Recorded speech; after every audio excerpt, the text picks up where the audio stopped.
Since the dawn of humankind, we have shared a deep communion with the stars.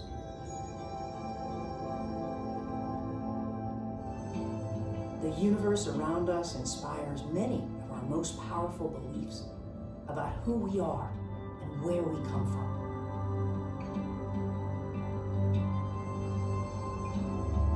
On our journey of cosmic discovery, there have always been sacred places where we go to connect with the heavens. Places that help us make sense of all the wonders we see when we look to the skies above.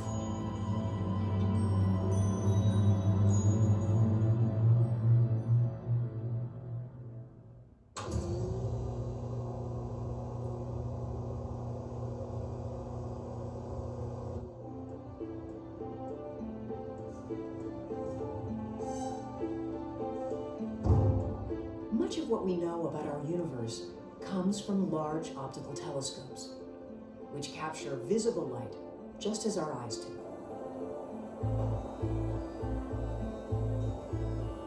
Like our eyes, these telescopes can only see the stars at night. Dawn brings an end to observations, end to this optical astronomer's workday. But there are other telescopes built on a more massive scale that work around the clock, gathering invisible light from space. The Carl G. Jansky Very Large Array.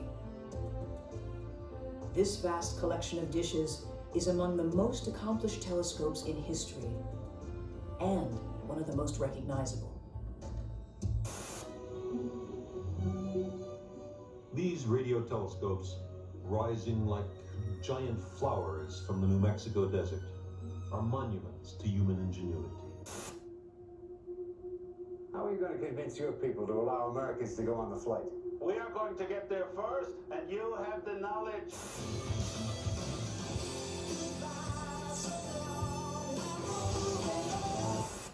The heavens and the earth.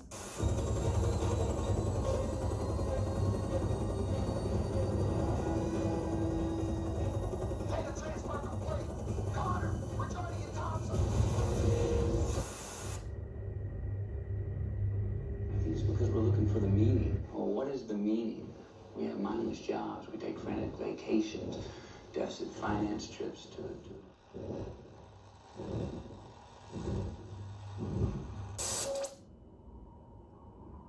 But beyond its fame as a scientific landmark and backdrop for talented actors, the VLA is the foremost astronomical instrument of its kind,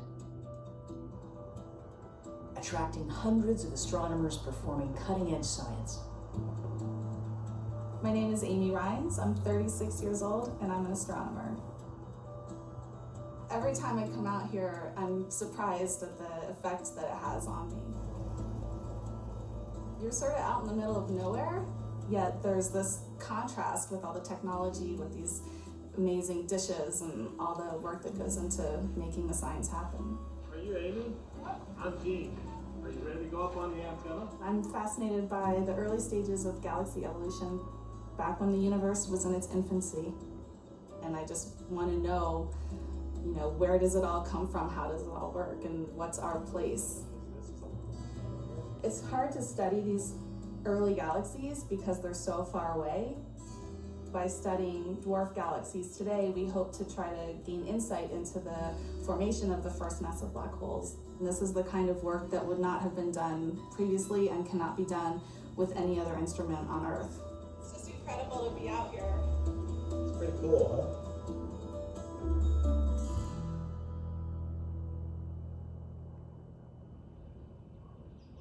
Set within the natural beauty of an ancient lakebed, these dishes tower like sentinels over the desert floor. The Very Large Array didn't get its name by accident. Each of its antennas stands 94 feet tall, with dishes stretching 25 meters or 82 feet in diameter. They are spread across the desert in a Y pattern, up to 13 miles in each direction. Combined, they form a single giant telescope larger than all of New York City. This massive synchronized system monitors the cosmos day and night. The VLA's enormous size is necessary for the unique kind of light that it observes. Our eyes see only a small sliver of the light that reaches us from space.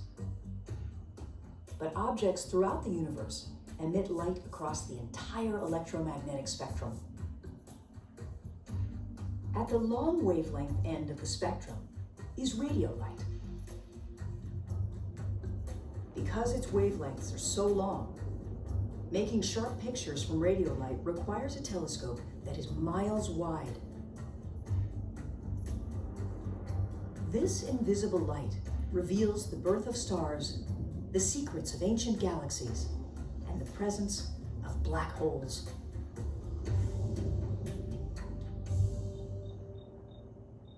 The VLA continues a tradition of transformational science that began less than a century ago. Before the 1930s, optical telescopes were the only kind, and astronomers knew little more about the universe than what they could observe with these early tools. Then, in 1932, Carl Jansky made the startling discovery that objects in space also emit radio waves. Since then, pioneers with ever more complex instruments have pushed the science forward, bringing the invisible universe into sharp focus. Since its completion in 1980, the VLA has been making astounding discoveries, from water ice on Mercury to the remarkable jets of elliptical galaxies and the physics behind gamma ray bursts, the most powerful explosions in the known universe. 50 miles east of the array lies the Rio Grande Valley and the old Spanish missionary town of Socorro. The telescope scientific center is located here, far from the cold and wind of the high desert. Inside, astronomers uncover the latest chapters in the story of the cosmos. As an astronomer, I spend a lot of my time sitting at my desk in front of a computer. And while we get observations from telescopes like the VLA, most of the time is spent reducing that data, analyzing that data, and trying to figure out what's going on. Out of the vast reaches of space, many astronomers find objects that can become career-long fascinations.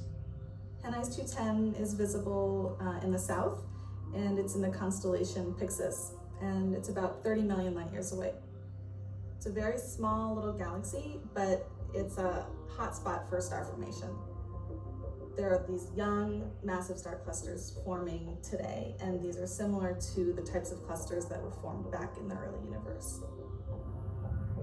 Henneis 210 is 10 times farther away than the most distant object we can see with the naked eye. But in astronomical terms, this dwarf galaxy is our neighbor.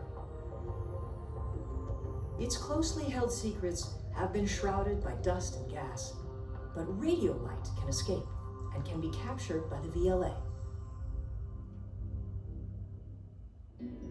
On Earth, this extremely weak light must be distinguished from thousands of other man-made sources of radio interference.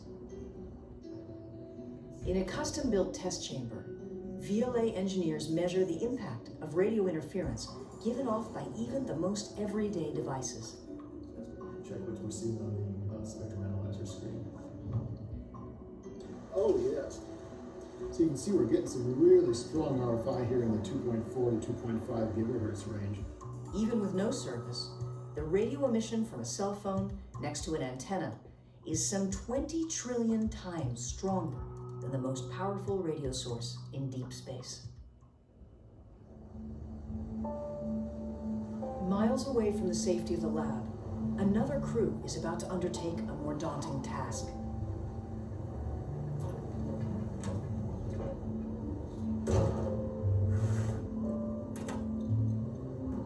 Feet above each antenna's dish is a structure called the apex. Every few months, personnel climb the thin beams to reach the apex for critical installation and maintenance of the VLA's P-band receivers. With gusting winds and difficult footing, harnesses are a must. Only the smallest crew members can squeeze into the apex itself.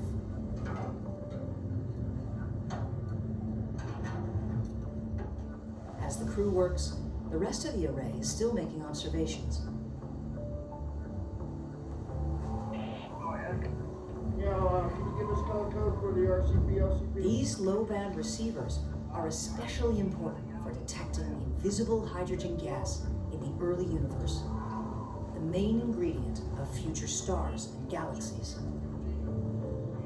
Regular upgrades like this are crucial to keep the telescope functioning at the level required by astronomers. But the entire array has also recently undergone a complete reinvention on a massive scale. After decades of stunning science, the 1980 vintage VLA was in danger of becoming obsolete. Without the resources to construct a new instrument from scratch, NRAO devised a strategy to rebuild the telescope from the inside out. We were able to conceive of a plan that would keep all the antennas the same, keep the rail tracks, keep the infrastructure that supports this instrument, but completely rebuild the electronics. Over the course of a decade, crews have worked to replace nearly all of the technology inside the telescope, creating a new instrument within its original skeleton.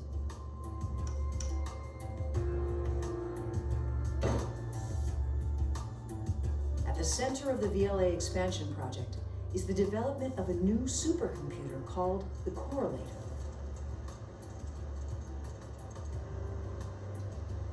In a meticulously controlled clean room environment, this incredible machine, contributed by Canada, turns 27 radio dishes into one gigantic telescope.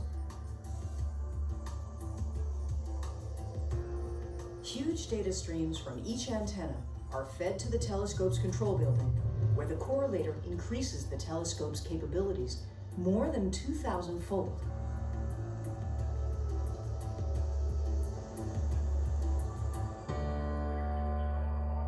After a 10-year effort, the reinvention of the VLA is finally complete. To integrate the newly upgraded antenna with the rest of the array, the telescope's maintenance crew must perform another vital task high on the desert plains in an intricate dance between man and machine.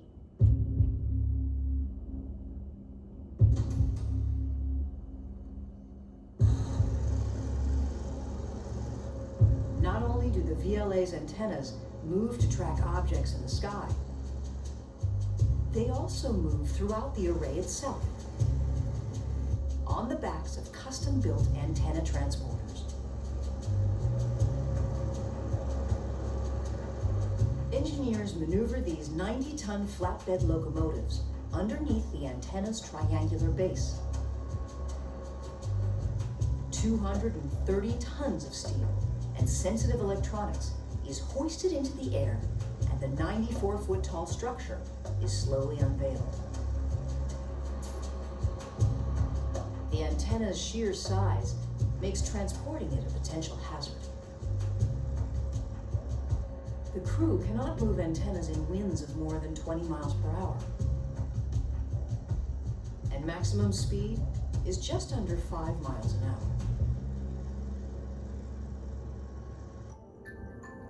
The array is crisscrossed by more than 40 miles of railway lines. The antennas are moved along tracks that lead 13 miles out from the center of the array to 72 separate antenna stations. These stations are connected to the main track by perpendicular spurs. When the transporter reaches the desired station, engineers use hydraulic jacks to pick up its wheel trucks independently and rotate them 90 degrees to make the turn.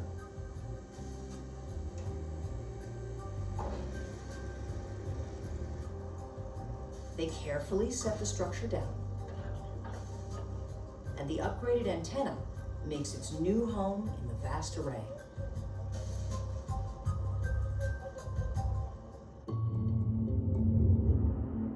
every 4 months, the antennas are moved into one of 4 different configurations, A through D.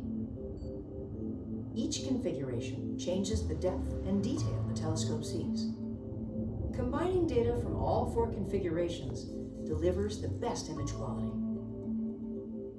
When the antennas are packed together in the D configuration, the telescope can see faintly glowing clouds of gas.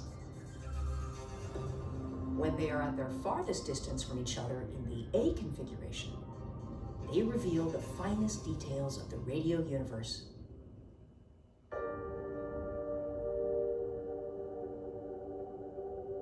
Now, with antennas fully spread out, the VLA is finally ready to observe the dwarf galaxy Henneis 210. The world's most storied radio telescope prepares to once again open its eyes on the universe.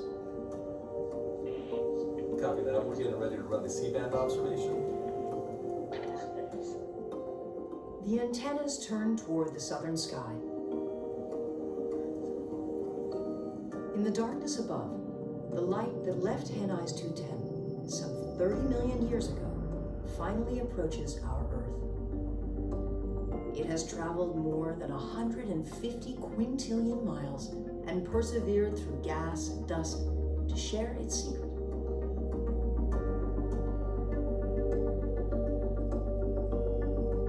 The VLA's dishes lock onto the faint beam of light coming from Henneis 210. The radio emissions flood the telescope. And for a few short hours, 2 distant realms share a fleeting connection.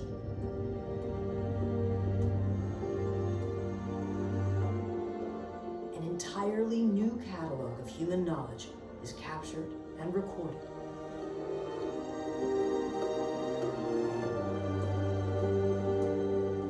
And this 21st century astronomical instrument plays its part in a human journey that began many ages ago.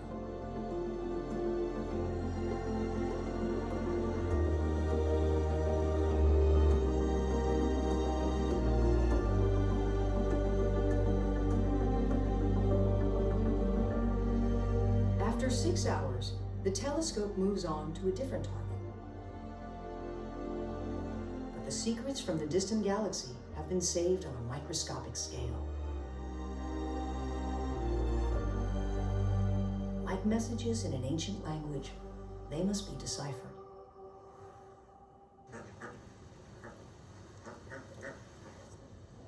Our team just finished reducing all of our new data, and we have some spectacular images now.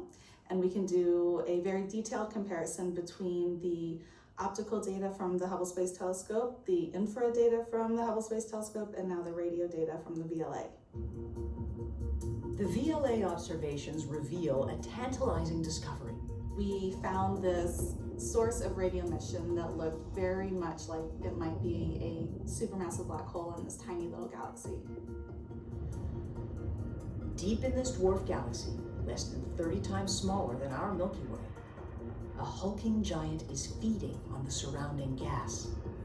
This has implications for our understanding of the evolution of galaxies and their black holes, and even the formation of the first black holes back in the early universe. The VLA data here is really crucial for this discovery, and it would not have happened without it. This shows a globe of that area, showing the activity, everything we're going to talk about. Discoveries like those unveiled by Henneis 210 are being made with increasing frequency as astronomers make use of ever more powerful instruments. We have Centaurus A. With its expanded capabilities, the VLA promises to serve humanity into the next generation and beyond.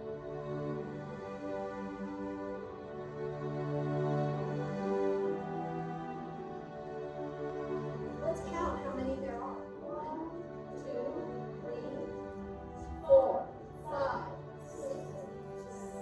Yes, ma'am. There are 28 of the VLAs. Very good. There are 28 dishes or antennas. And on this windswept plain in New Mexico, The seed of tomorrow's revelations is already being planted. As a new age looks up on the sky and wonders.